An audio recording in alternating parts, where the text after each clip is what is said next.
Food allergies, the hidden culprits. So are you sensitized to a food? Do you have symptoms of food sensitivities? What do you think? Don't know. Anybody? Yeah. Who knows? Yeah, you may, but not realize it because they're often hidden. Here are some of the symptoms that can be from food allergies. Not necessarily all of them are. They can be from other things too, but chronic sinus congestion and postnasal drainage, indigestion and bloating after meals, attacks of diarrhea or constipation, eating binges or jags, food cravings. Do you get irritable if you don't eat on time? See, the irritability comes from going through withdrawal.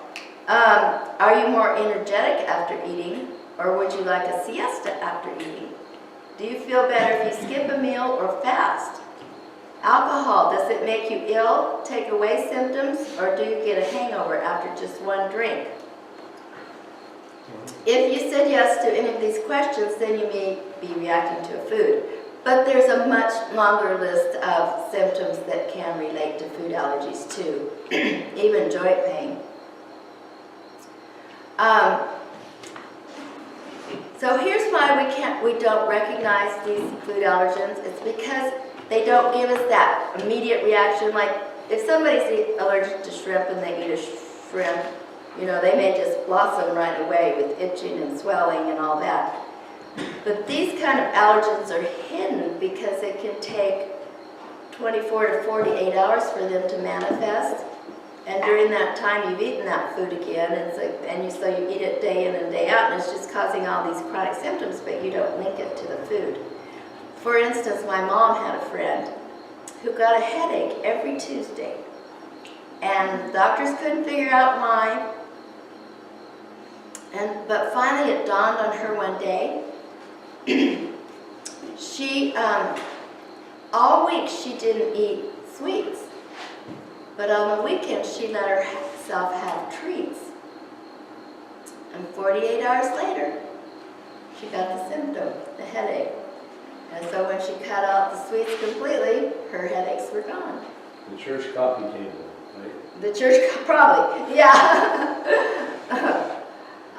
Here are the most common food allergens. Wheat okay, I took this from a seminar I gave on type 1 diabetes. That's why it says gluten sensitivity is common in type 1 diabetes is what that comment's about. So, common food allergens: wheat, soy, yeast, dairy, sugar, corn, and egg. If you look on the labels of processed foods, you will see in some form almost all of those foods in all the processed foods. Because remember, corn is turned into so many different products, soy is turned into so many different products. Dairy has a lot of different names when they break down the components. Now down here, we left corn and egg in the Class A food list because if you eat whole, non-GMO corn, you know it's a good food. And of course eggs are a really good food, but they are common allergens. So we advise people that were eating just from the Class A food list to avoid corn and egg too for a couple of weeks, and then they could add them back in one at a time and see if they tolerated them or not. Yes? I was wondering why it's common that there's a wheat allergy among type 1 diabetics. Why is it type 1 diabetics commonly have wheat allergens? You know, a lot of diabetics, and see on that lecture I was specifically addressing type 1. It may be true in type 2 too, I don't know. But they easily get yeast overgrowth because of their high blood sugar levels. And yeast can cause deterioration of the GI tract, which then makes it harder to digest the wheat, which then sets up the process to become reactive to it. So if you read labels, some of the other names for milk are casein, that's the milk protein, lactoglobulin, and many others. And I put a link there to help you find the other names for milk and some of those other hidden ingredients in food. Although, basically, I don't recommend using processed food if you're trying to deal with food allergies, because it's like if you have 3 tacks in your foot and you only take out 1, it doesn't change your symptoms very much. And so if you have 1 food allergy, you most likely have more.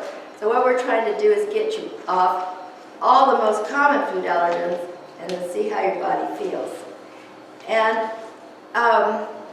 if you're really sensitized to a food, it's not the amount of food that will set off your reaction. Even a tiny bit will set off the reaction. So that's why you have to be very diligent about not even getting traces of that food. Dairy allergy commonly manifests as chronic sinus congestion, postnasal drainage, joint pain, and abdominal problems like pain, gas, bloat, diarrhea, and constipation. And I just talked about small amounts triggering the immune reaction. So food allergies stress the body, and they're a lot like sugar addiction in their physiological process. They're a lot like drug addiction in their physiological process. There are 2 stages of stress. First, the addiction phase, where when you eat that food, you may feel hyper and good, and then, but because it's overstimulating you so much, then you go into degeneration. So, food sensitivity reactions stress the glandular system. The adrenaline pours out to deal with the stress. You go from the happy highs to the grumpy lows, and you want more. You want more of that food.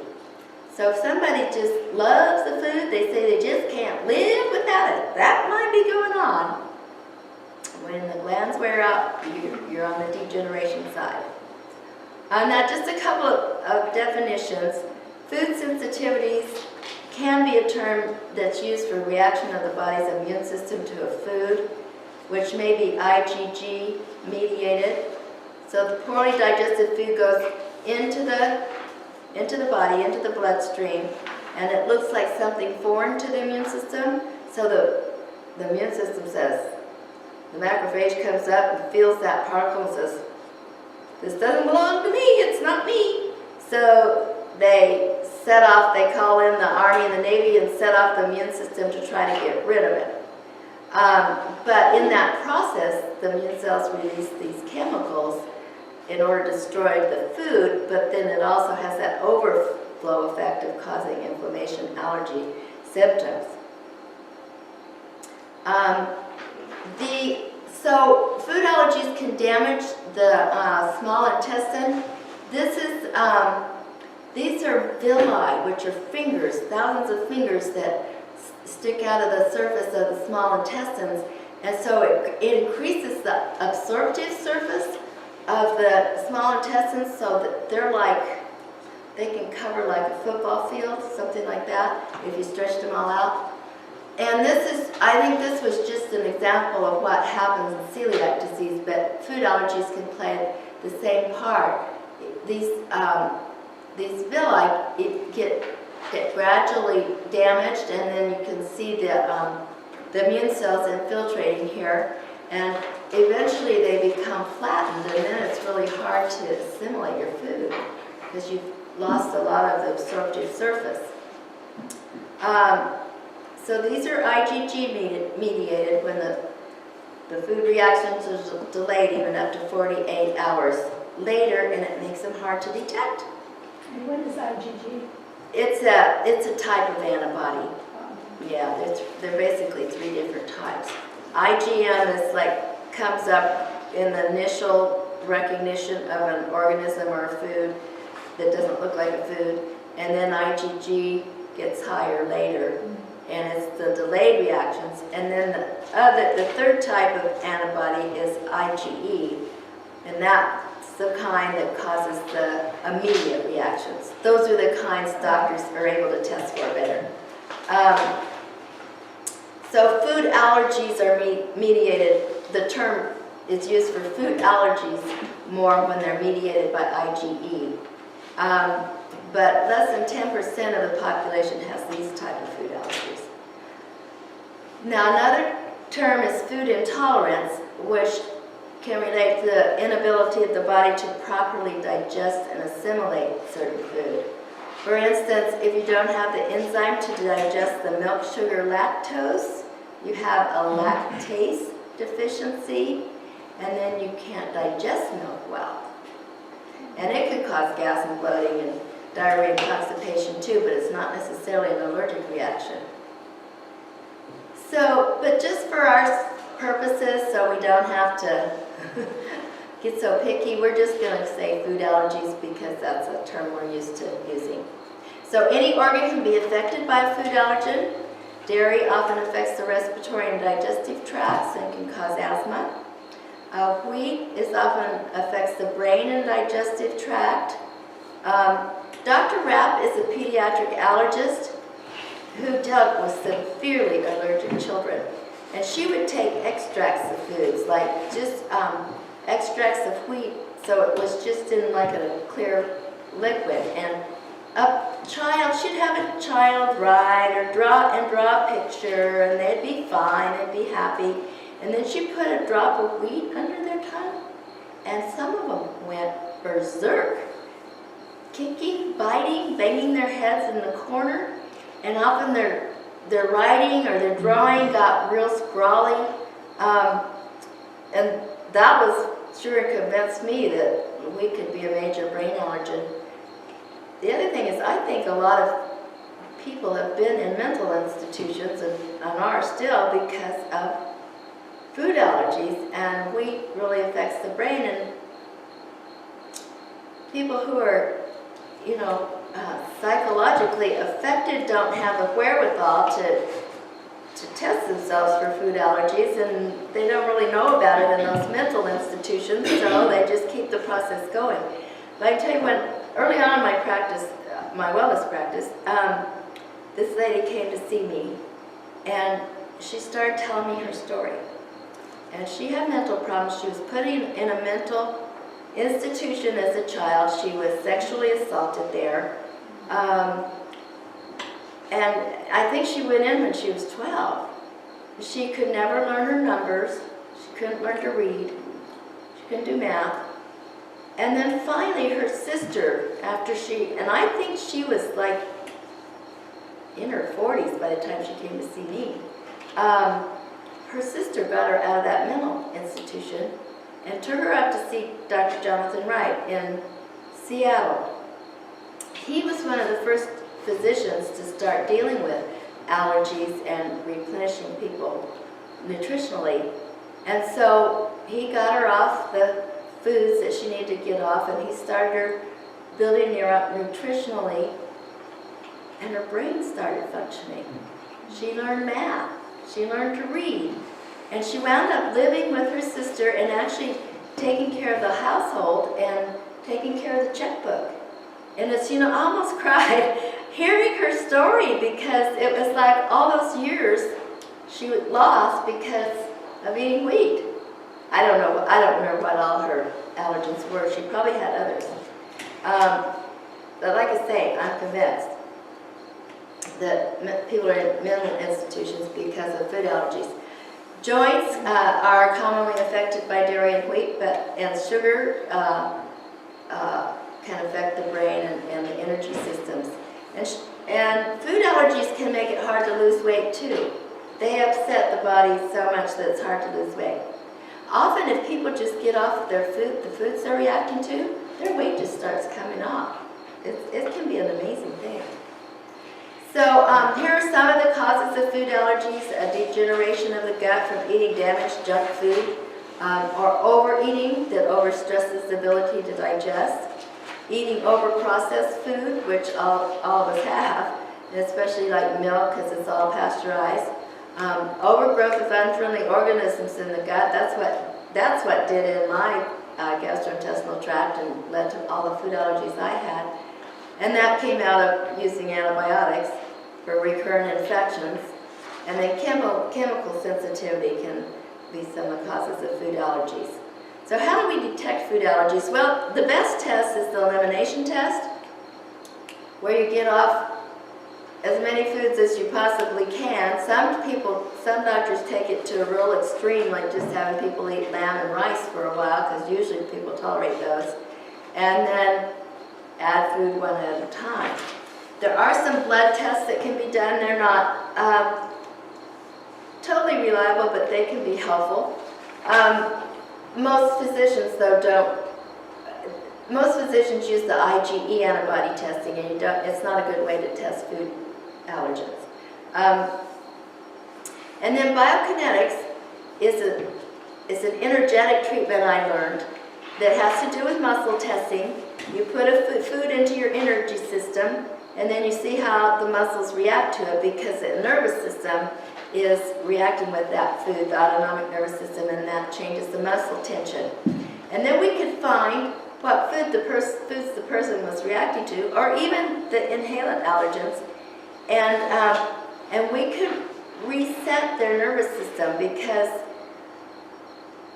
some of them, not all food allergies would react to that, but very, very many of them would, because somehow your energy was out of sync with the energy of the food, and that's why you were reacting to it. So there's a major reflex point right at the base of the skull. If you pull your finger down here, you feel a little concavity there, and if you tap on that, I usually do 3 times in succession, twice.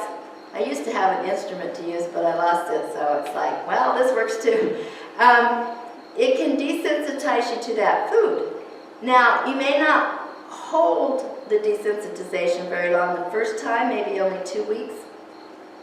I'd have the person come back, we'd do the little tapping thing again, and the next time it would hold for 4 weeks. So they'd keep coming back and do the tapping until eventually a lot of the food reactions cleared. And it's really interesting. Dealing with the body is like peeling the layers of the onion. So we'd get some food allergens cleared, and then later on some other ones would show up by the biokinetics testing. And so we'd have to go through the process with those too. It's kind of like the body, when it restores itself, it's like, or it detoxifies itself, it's like cleaning out a drawer. The thing that went in last comes out first because it's on top. So with the body, it's kind of like peeling the layers of the onion. So one of the best ways to do an elimination test is just eat the class A foods, and the first 2 weeks eliminate the egg and corn. It's always best to eliminate all of the most common food allergens, and it's impossible to do that by reading labels. Then you listen to your body. In the first 5 days, you might go through some tough withdrawal symptoms, really crave the food, be grumpy, have low energy. But don't give in to your cravings, because you have to start the whole process over again if you do. Go back and you'll have 5 days to go through again. After the 5th day, the cravings tend to subside, but you still have to avoid even smidgens of the allergenic food, because a small amount may set off your reaction. On the 6th day, you can do this on the 6th day, but it's really better to wait a few days longer just to see how you feel. You know, give yourself a break and see how you feel. Then when you're ready to test the food, you only test 1 food at a time.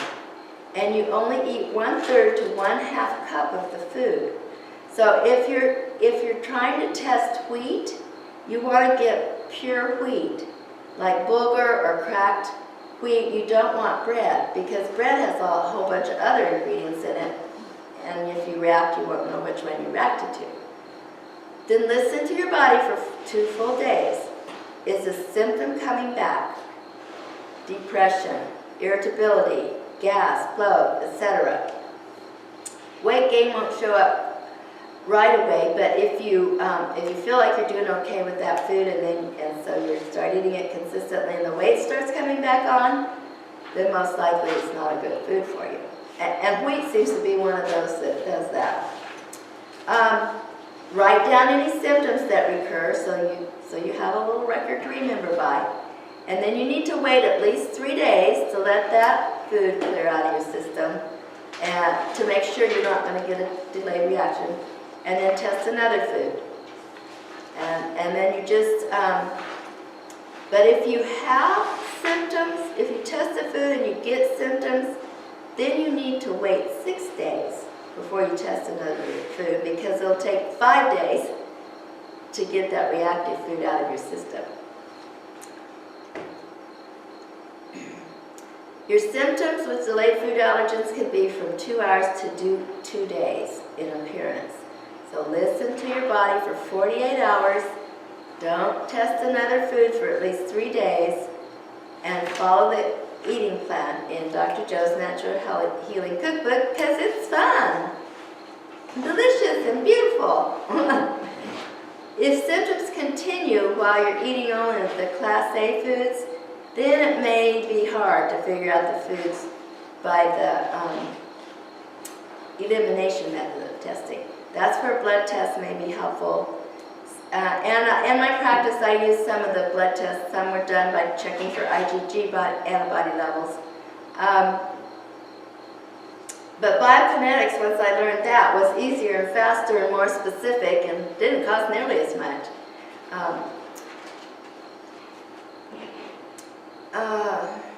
Now here's the problem that comes in with figuring out which foods you're reacting to, especially with Igg antibody blood tests. Sometimes there was just a huge list of foods that showed antibody reactions, and so we'd have people go off of all the foods that they were reacting to and switch to other foods, and sometimes people had to find kind of rare foods to eat. And the theory was if you could get off of those food allergens, it would help your gut to recover, and then eventually you could add them back in. But unfortunately, if the gut isn't healed, and the foods that people switch to, they then become reactive to, because the foods still aren't getting digested well, and they're going into the bloodstream as larger molecules. So basically that means the gut needs to be healed. Okay. We might demonstrate the biokinetics sometime. I mainly have talked about that. So if you have a food allergen, do you have to stay off of it forever? Some of them you may. Wheat and dairy are hard to get back in because they're difficult to digest. But if you stay off the problematic food for 6 to 18 months and then try to reintroduce it, you may be able to tolerate it. Especially if you don't eat it every day. At least go every other day. Now, when you reintroduce food allergens, or say you've been on the Class A foods for 4 weeks or 8 weeks, and you're ready to start adding in some of the Class B foods. You don't just jump in and add them all at the same time, because you've got your body cleaned now, and so you do the same thing. You just pick one food, eat it all by itself, listen for 48 hours to see if you get any symptoms, and follow that same process. And that's all outlined in my book on page 78 to 80. One of the reasons you can recognize a food allergen once you've been off of that food for 5 days is because your body has more chemicals built up that are released during the allergic reaction, so it causes stronger symptoms. See, when you eat a food day in and day out, it's constantly depleting those chemicals that are part of the allergic reaction. But when you stop eating it, your body builds those stores back up of those chemicals, like histamine. And then when you eat the food, you get a greater release of the chemicals and a greater manifestation of the symptoms. Now you might be there can be cross reactions between pollens you're sensitized and food. They kind of have the same structure. So, when the grass is pollinating in the spring, you may not be able to eat wheat because of the cross-pollination there. Or in the damp season, when the molds are high, you might not be able to eat cheese or other foods that are cultured with molds. So if you follow a healthy rebuilding program, then your inhalant allergies may go away or improve too. So these are healthy measures that help reverse food allergies, and they're just the things we've talked about: a healthy overall lifestyle, healthy diet, eat only foods that allow body chemistry to balance, avoid the foods that upset body chemistry, eat in a pleasant, happy, relaxed atmosphere, chew well, combine foods properly, stop eating before you're stuffed, and rotate foods. In other words, don't eat the same food every day. Avoid your known food allergens for 8 weeks and evaluate and treat medical problems like toxins built up in your body and unfriendly organisms. And start your kids with proper nutrition early, even before they're conceived. That we will dive into tomorrow. Develop good general health habits: exercise, adequate sleep, pure water, sunshine, fresh air, good toilet habits. Be sure your body structure is properly aligned. Have spiritual, mental, and emotional balance. That can come at the end of anything we talked about in the way of health problems. All those measures will turn health problems around. All right.